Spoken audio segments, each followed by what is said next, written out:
This is a continuation of The Shadow over Innsmouth by H.P. Lovecraft, comprising Part 4. Part 4. I can hardly describe the mood in which I was left by this harrowing episode. An episode at once mad and pitiful, grotesque and terrifying. The grocery boy had prepared me for it, yet the reality left me nonetheless bewildered and disturbed.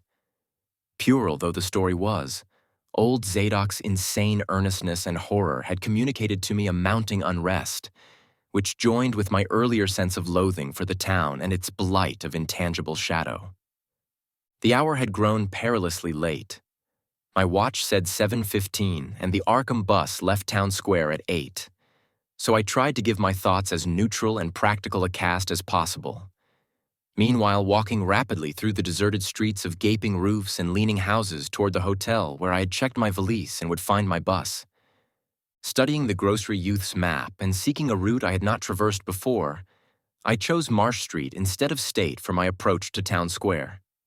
Near the corner of Fall Street, I began to see scattered groups of furtive whisperers, and when I finally reached the square, I saw that almost all the loiterers were congregated around the door of the Gilman house. It seemed as if many bulging, watery, unwinking eyes looked oddly at me as I claimed my valise in the lobby, and I hoped that none of these unpleasant creatures would be my fellow passengers on the coach. The bus, rather early, rattled in with 3 passengers somewhat before 8, and an evil-looking fellow on the sidewalk muttered a few indistinguishable words to the driver. I was, it appeared, in very bad luck. There had been something wrong with the engine, despite the excellent time made from Newburyport, and the bus could not complete the journey to Arkham. No, it could not possibly be repaired that night, nor was there any other way of getting transportation out of Innsmouth, either to Arkham or elsewhere. Sergeant was sorry, but I would have to stop over at the Gilman. Probably the clerk would make the price easy for me, but there was nothing else to do. Almost dazed by this sudden obstacle, and violently dreading the fall of night in this decaying and half-unlighted town, I left the bus and re-entered the hotel lobby, where the sullen, queer-looking night clerk told me I could have room 428 on next the top floor, large but without running water, for $1.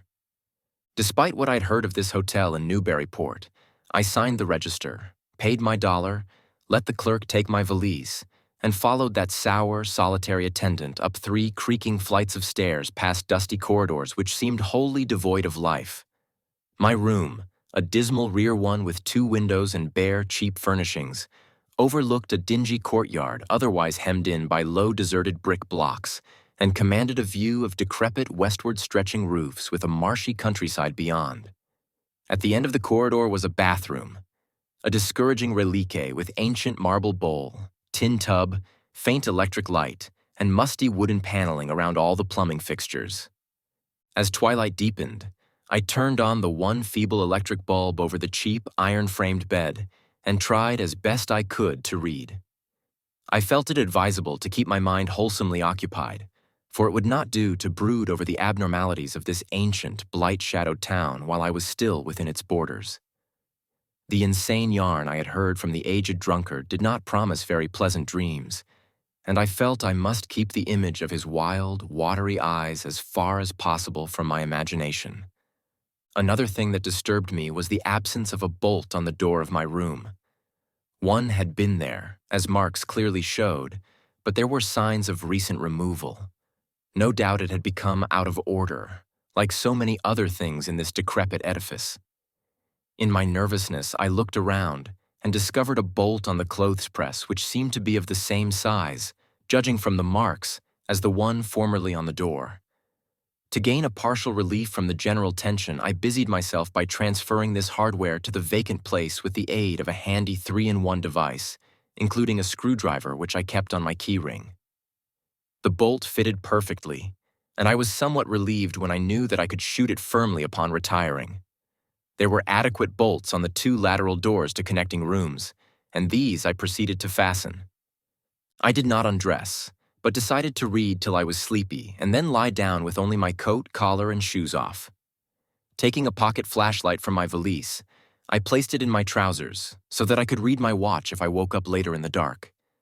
Drowsiness, however, did not come. And when I stopped to analyze my thoughts, I found to my disquiet that I was really unconsciously listening for something which I dreaded but could not name. At length, feeling a fatigue which had nothing of drowsiness in it, I bolted the newly outfitted hall door, turned off the light, and threw myself down on the hard, uneven bed, coat, collar, shoes, and all. In the darkness, every faint noise of the night seemed magnified, and a flood of doubly unpleasant thoughts swept over me. I was sorry I had put out the light, yet was too tired to rise and turn it on again.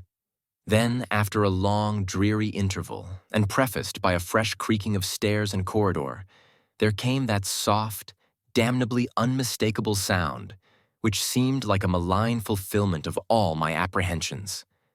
Without the least shadow of a doubt, the lock on my hall door was being tried, cautiously, furtively, tentatively, with a key. The change in the menace from vague premonition to immediate reality was a profound shock, and fell upon me with the force of a genuine blow. It never once occurred to me that the fumbling might be a mere mistake.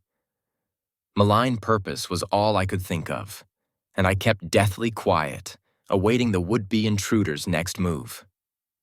After a time, the cautious rattling ceased, and I heard the room to the north entered with a passkey. Then the lock of the connecting door to my room was softly tried. The bolt held, of course, and I heard the floor creak as the prowler left the room. After a moment, there came another soft rattling, and I knew that the room to the south of me was being entered. Again, a furtive trying of a bolted connecting door, and again, a receding creaking. This time, the creaking went along the hall and down the stairs, so I knew that the prowler had realized the bolted condition of my doors and was giving up his attempt for a time. The one thing to do was to get out of that hotel alive as quickly as I could, and through some channel other than the front stairs and lobby. Rising softly and throwing my flashlight on the switch, I sought to light the bulb over my bed in order to choose and pocket some belongings for a swift, valiseless flight. Nothing, however, happened, and I saw that the power had been cut off. So, filling my pockets with the flashlight's aid, I put on my hat and tiptoed to the windows to consider chances of descent. Despite the state's safety regulations, there was no fire escape on this side of the hotel, and I saw that my windows commanded only a sheer 3-story drop to the cobbled courtyard. On the right and left, however, some ancient brick business blocks abutted on the hotel, their slant roofs coming up to a reasonable jumping distance from my 4th-story level.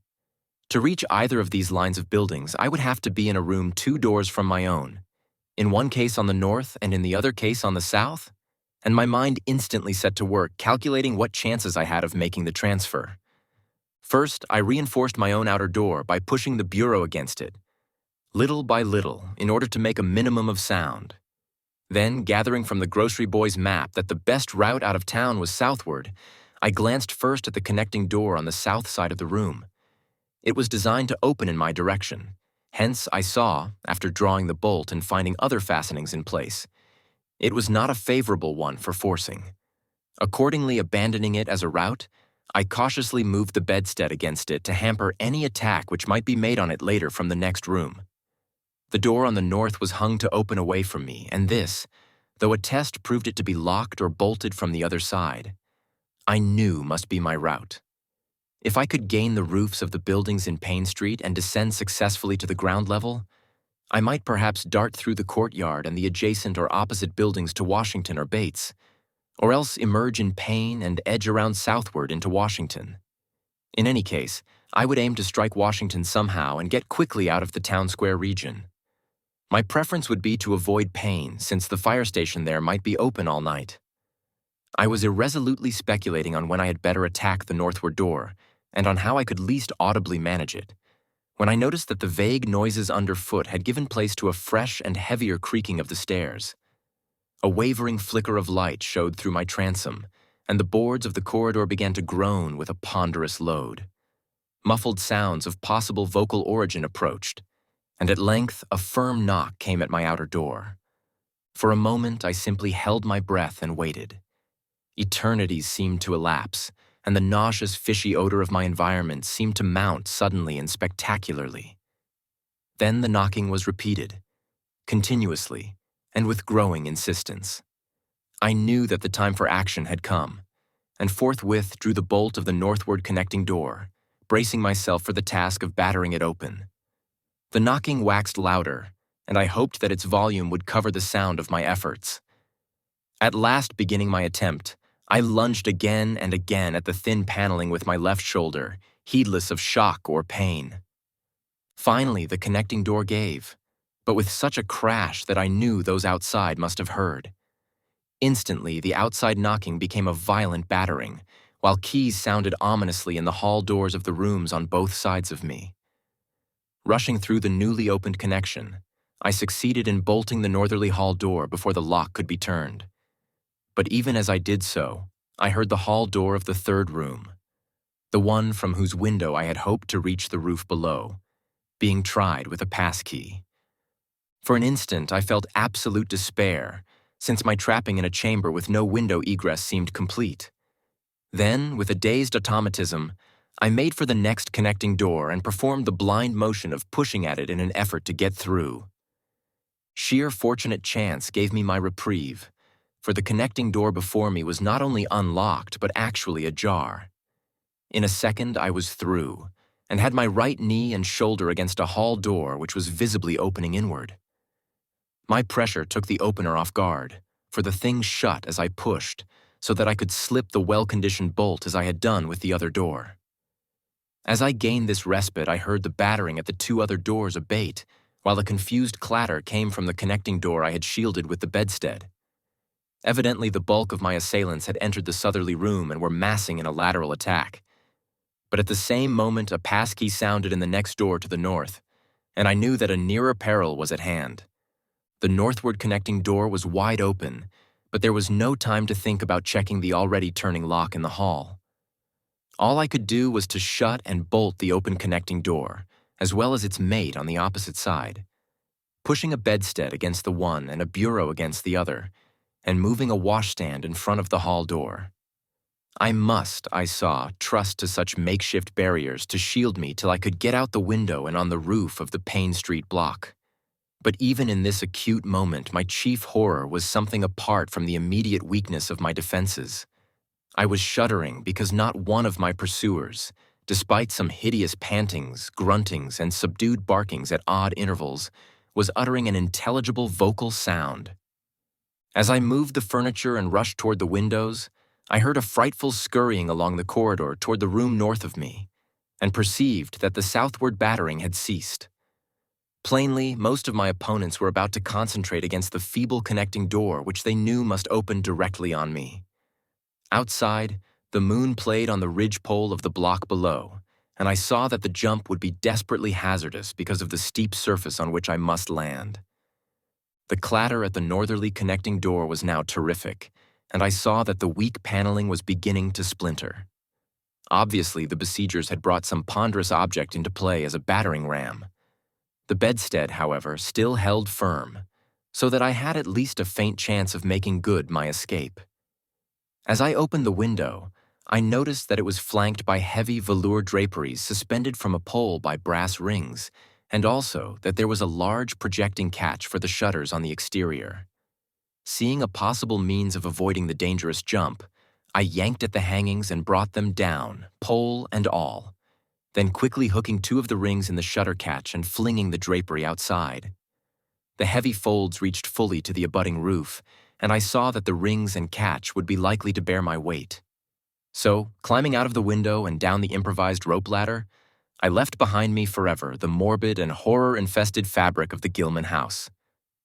I landed safely on the loose slates of the steep roof and succeeded in gaining the gaping black skylight without a slip.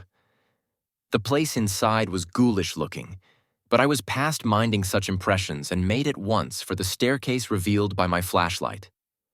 After a hasty glance at my watch, which showed the hour to be 2 a.m., the steps creaked, but seemed tolerably sound, and I raced down past a barn-like second story to the ground floor.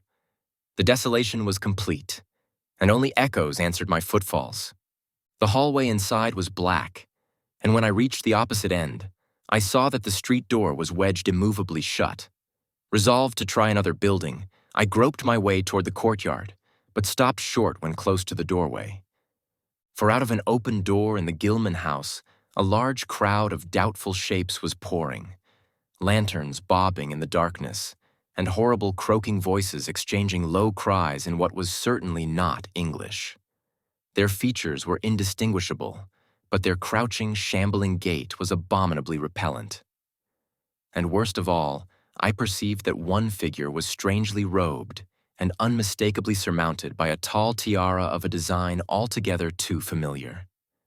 Again, groping toward the street, I opened a door off the hall and came upon an empty room with closely shuttered but sashless windows. Fumbling in the rays of my flashlight, I found I could open the shutters, and in another moment had climbed outside and was carefully closing the aperture in its original manner. I walked rapidly, softly, and close to the ruined houses. At Bates Street, I drew into a yawning vestibule while two shambling figures crossed in front of me, but was soon on my way again, and approaching the open space where Elliott Street obliquely crosses Washington at the intersection of South. Though I had never seen this space, it had looked dangerous to me on the grocery youth's map, since the moonlight would have free play there. There was no use trying to evade it, for any alternative course would involve detours of possibly disastrous visibility and delaying effect.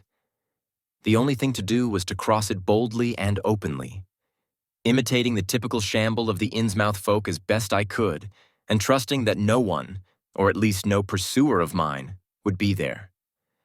Just how fully the pursuit was organized, and indeed, just what its purpose might be, I could form no idea. There seemed to be unusual activity in the town, but I judged that the news of my escape from the Gilman had not yet spread. The open space was, as I had expected, strongly moonlit. But my progress was unimpeded, and no fresh sound arose to hint that I had been spied. Glancing about me, I involuntarily let my pace slacken for a second to take in the sight of the sea, gorgeous in the burning moonlight at the street's end. Far out beyond the breakwater was the dim, dark line of Devil Reef. Then, without warning, I saw the intermittent flashes of light on the distant reef. My muscles tightened for panic flight, held in only by a certain unconscious caution and half-hypnotic fascination.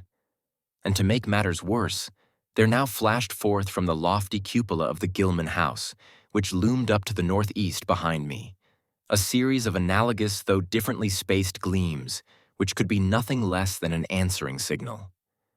I now bent to the left around the ruinous green, still gazing toward the ocean as it blazed in the spectral summer moonlight, and watching the cryptical flashing of those nameless, unexplainable beacons. It was then that the most horrible impression of all was borne in upon me, the impression which destroyed my last vestige of self-control and sent me running frantically southward past the yawning black doorways and fishily staring windows of that deserted nightmare street. For at a closer glance, I saw that the moonlit waters between the reef and the shore were far from empty. They were alive with a teeming horde of shapes swimming inward toward the town. My frantic running ceased before I had covered a block, for at my left I began to hear something like the hue and cry of organized pursuit. There were footsteps and guttural sounds, and a rattling motor wheezed south along Federal Street. In a second, all my plans were utterly changed, for if the southward highway were blocked ahead of me, I must clearly find another egress from Innsmouth. I paused and drew into a gaping doorway, reflecting how lucky I was to have left the moonlit open space before these pursuers came down the parallel street. Then I thought of the abandoned railway to Rowley, whose solid line of ballasted, weed-grown earth still stretched off to the northwest from the crumbling station on the edge of the river gorge. There was just a chance that the townsfolk would not think of that. Drawing inside the hall of my deserted shelter, I once more consulted the grocery boy's map with the aid of the flashlight. The immediate problem was how to reach the ancient railway, and I now saw that the safest course was ahead to Babson Street, then west to Lafayette. There, edging around but not crossing an open space homologous to the one I had traversed, and subsequently back northward and westward in zigzagging line through Lafayette, Bates, Adams, and Bank Streets, the latter skirting the river gorge, to the abandoned and dilapidated station I had seen from my window.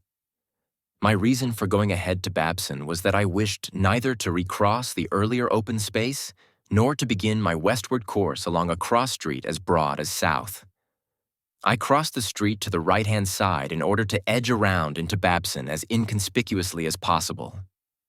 In Babson Street, I clung as closely as possible to the sagging, uneven buildings, twice pausing in a doorway as the noises behind me momentarily increased. The open space ahead shone wide and desolate under the moon, but my route would not force me to cross it. During my second pause, I began to detect a fresh distribution of the vague sounds, and upon looking cautiously out from cover, beheld a motor car darting across the open space, bound outward along Elliott Street. As I watched, choked by a sudden rise in the fishy odor after a short abatement, I saw a band of uncouth, crouching shapes loping and shambling in the same direction, and knew that this must be the party guarding the Ipswich Road, since that highway forms an extension of Elliott Street. Two of the figures I glimpsed were in voluminous robes, and one wore a peaked diadem which glistened whitely in the moonlight.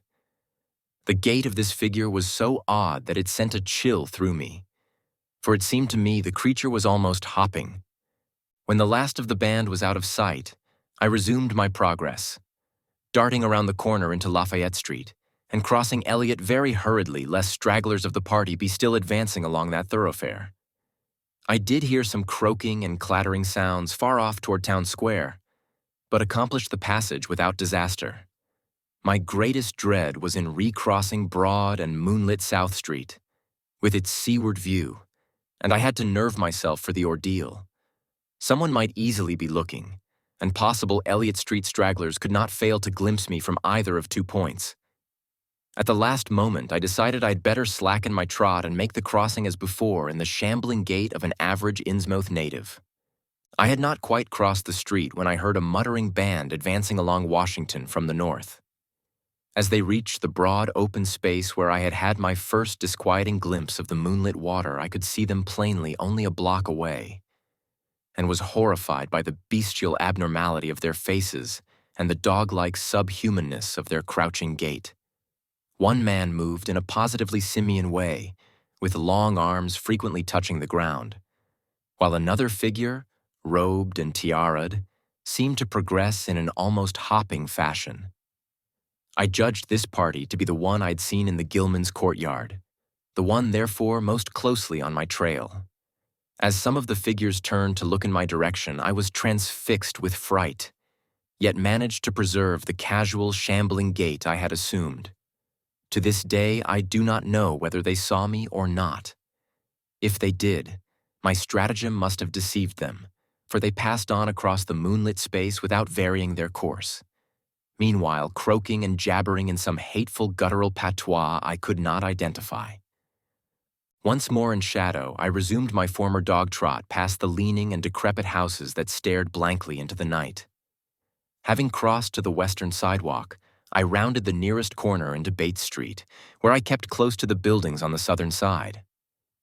At last, I saw the ancient arcaded station, or what was left of it, and made directly for the tracks that started from its farther end. The rails were rusty but mainly intact, and not more than half the ties had rotted away. Walking or running on such a surface was very difficult, but I did my best, and on the whole made very fair time. For some distance, the line kept on along the gorge's brink, but at length, I reached the long covered bridge where it crossed the chasm at a dizzy height. The condition of this bridge would determine my next step. If humanly possible, I would use it. If not, I would have to risk more street wandering and take the nearest intact highway bridge. The vast, barn-like length of the old bridge gleamed spectrally in the moonlight, and I saw that the ties were safe for at least a few feet within. Entering, I began to use my flashlight, and was almost knocked down by the cloud of bats that flapped past me. About halfway across, there was a perilous gap in the ties which I feared for a moment would halt me. But in the end, I risked a desperate jump which fortunately succeeded. I was glad to see the moonlight again when I emerged from that macabre tunnel. The old tracks crossed River Street at a grade, and at once veered off into a region increasingly rural and with less and less of Innsmouth's abhorrent fishy odor. Here, the dense growth of weeds and briars hindered me and cruelly tore my clothes, but I was nonetheless glad that they were there to give me concealment in case of peril. I knew that much of my route must be visible from the Rowley Road. The marshy region began very shortly, with a single track on a low, grassy embankment. Then came a sort of island of higher ground, where the line passed through a shallow open cut choked with bushes and brambles. I was very glad of this partial shelter, since at this point the Rowley Road was uncomfortably near according to my window view. Just before entering the cut, I glanced behind me, but saw no pursuer. The ancient spires and roofs of decaying Innsmouth gleamed lovely and ethereal in the magic yellow moonlight, and I thought of how they must have looked in the old days before the shadow fell. Then, as my gaze circled inland from the town, something less tranquil arrested my notice and held me immobile for a second. What I saw, or fancied I saw, was a disturbing suggestion of undulant motion far to the south. A suggestion which made me conclude that a very large horde must be pouring out of the city along the level Ipswich Road. The distance was great, and I could distinguish nothing in detail, but I did not at all like the look of that moving column. All sorts of unpleasant conjectures crossed my mind. I thought of those very extreme Innsmouth types said to be hidden in crumbling, centuried warrens near the waterfront. I thought, too, of those nameless swimmers I had seen. Counting the parties so far glimpsed, as well as those presumably covering other roads, the number of my pursuers must be strangely large for a town as depopulated as Innsmouth. Who were they? Why were they here? And if such a column of them was scouring the Ipswich Road, would the patrols on the other roads be likewise augmented? I had entered the brush-grown cut and was struggling along at a very slow pace when that damnable fishy odor again waxed dominant. There were sounds, too, a kind of wholesale, colossal flopping or pattering which somehow called up images of the most detestable sort. And then, both stench and sounds grew stronger, so that I paused shivering and grateful for the cut's protection. It was here, I recalled, that the Rowley Road drew so close to the old railway before crossing westward and diverging. Something was coming along that road, and I must lie low till its passage and vanishment in the distance. Crouched in the bushes of that sandy cleft, I felt reasonably safe, even though I knew the searchers would have to cross the track in front of me not much more than 100 yards away.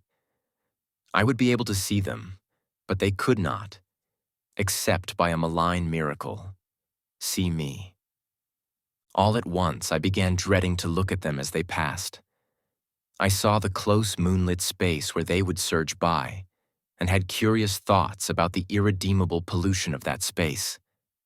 They would perhaps be the worst of all Innsmouth types, something one would not care to remember. The stench waxed overpowering, and the noises swelled to a bestial babble of croaking, baying, and barking, without the least suggestion of human speech. Were these indeed the voices of my pursuers? That flopping or pattering was monstrous. I could not look upon the degenerate creatures responsible for it. I would keep my eyes shut till the sounds receded toward the west. The horde was very close now, the air foul with their hoarse snarlings, and the ground almost shaking with their alien-rhythmed footfalls. My breath nearly ceased to come, and I put every ounce of willpower into the task of holding my eyelids down.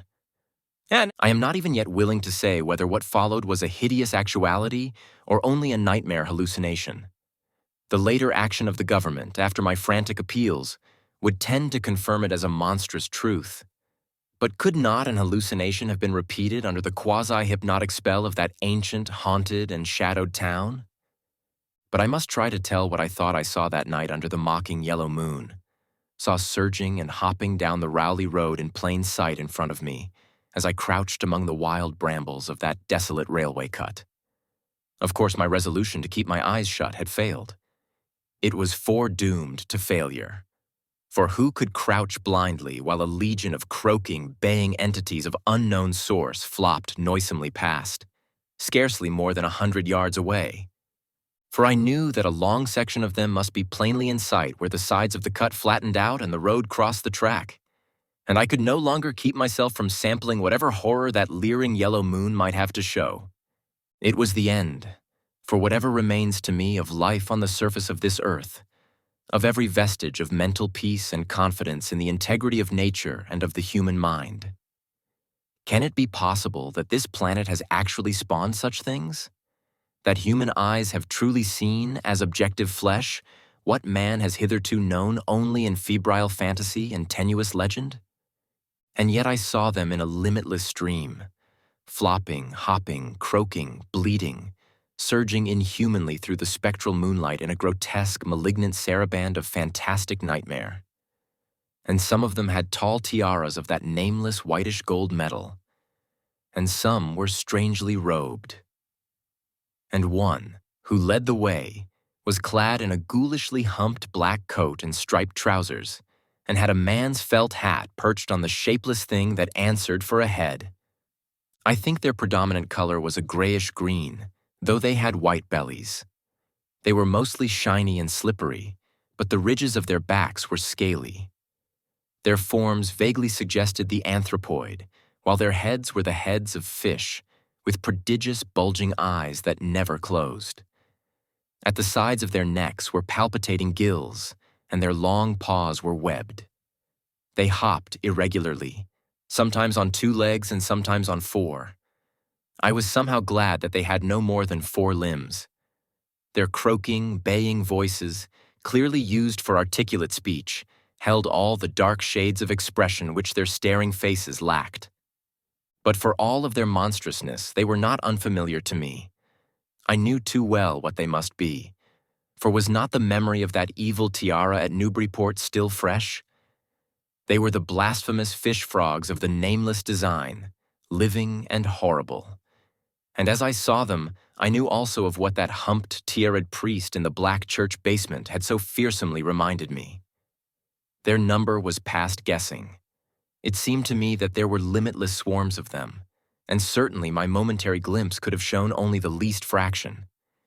In another instant, everything was blotted out by a merciful fit of fainting, the first I had ever had.